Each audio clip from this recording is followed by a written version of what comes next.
תודה. אני גאה להיות יהודי. לא בגלל שאנחנו נחשבים לעם הנבחר, אלא בעיקר בגלל שפיתחנו מערכת ערכים של ערבות הדדית ושל העדפת החוכמה, הלימוד והעיון. לא סתם אנחנו נקראים עם הספר. ידעתם למשל ששיעור זוכי פרס הנובל היהודים הוא 20% מזוכי פרס הנובל, בעוד ששיעורנו באוכלוסיית העולם הוא 2 פרומיל. כלומר, יהודים זכו בפרס נובל פי 100 יותר משיעורם בעולם.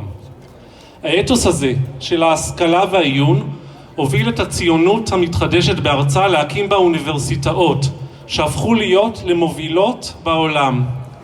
חלק מחוסננו הוא ההשכלה הגבוהה המצוינת שלנו, ויש לנו על מה להיות גאים.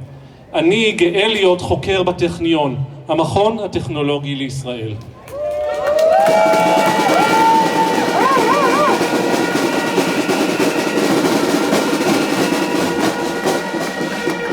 ביום העצמאות האחרון התקיים טקס המשואות המסורתי בהר הרצל, ובמסגרת הטקס נאם ראש הממשלה נתניהו וסיפר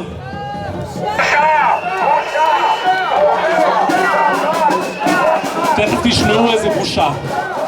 הוא סיפר על הניסים שחוללנו לאורך השנים. הוא הזכיר את הסכמי השלום, הקמת צה"ל, קליטת העולים, סלילת הכבישים, בניית המגדלים ופיתוחה של אפליקציית Waze.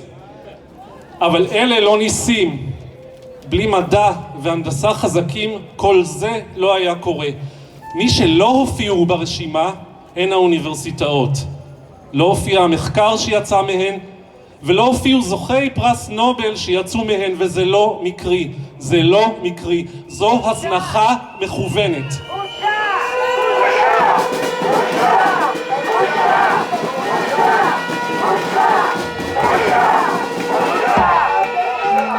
ניכר שהממשלה החדשה לא אוהבת את האוניברסיטאות. היא לא אוהבת את הרוח החופשית. היא לא אוהבת את החופש האקדמי. היא לא אוהבת את רדיפת האמת. היא לא אוהבת את העובדה שיש אמת, שיש קריטריונים מוסכמים למה האמת ולמה לא אמת. כמו במדע, לשיטתם האמת היא משהו שאפשר ללוש אותו ולעוות אותו. לכן הממשלה מעדיפה את המלל המתלהם ברשתות החברתיות על פני מאמרים אקדמיים. היא מעדיפה את ערוץ 14 החד צדדי על פני מחקרים המבוססים על נתונים, על עובדות, על אמת.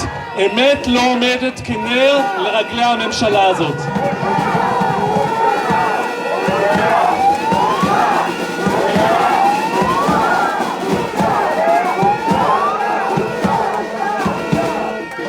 למשל, שר החינוך ניסה השבוע להעמיד בראש המועצה להשכלה גבוהה פרופסור העומד בראש מכללה פרטית.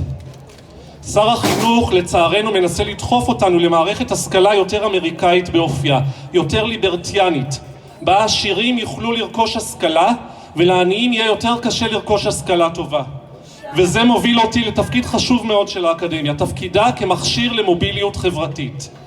אדם יכול לרכוש השכלה ולהתקדם למקומות ותפקידים שלא היה יכול להתקדם אליהם אחרת. הגדלת הפערים בחינוך על ידי העדפה של מכללות פרטיות על אוניברסיטאות, שזה באג'נדה של הממשלה הזאת, תוביל בהכרח להקטנת המוביליות החברתית ולהמשך הנצחת העוני.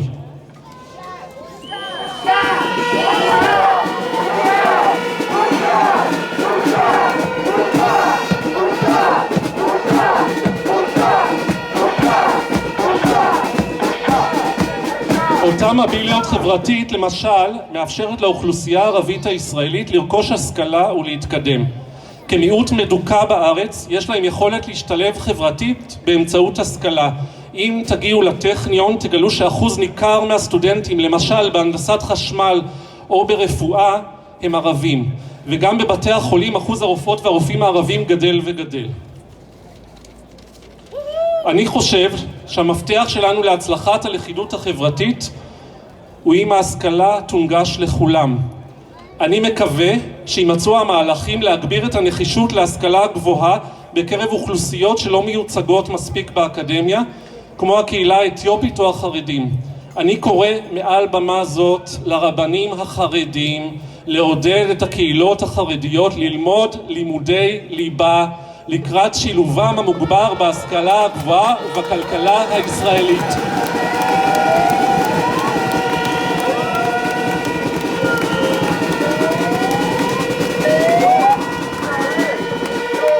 בנימה אישית, אני אסיים בנימה אישית יותר.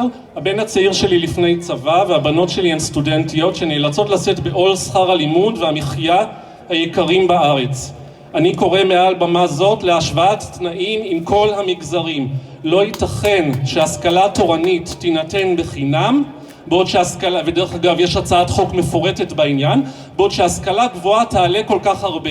כחברה אנחנו נרוויח אם כולם יתחלקו בנטל מחד, ומאידך כולם יקבלו את אותם תנאים והזדמנויות.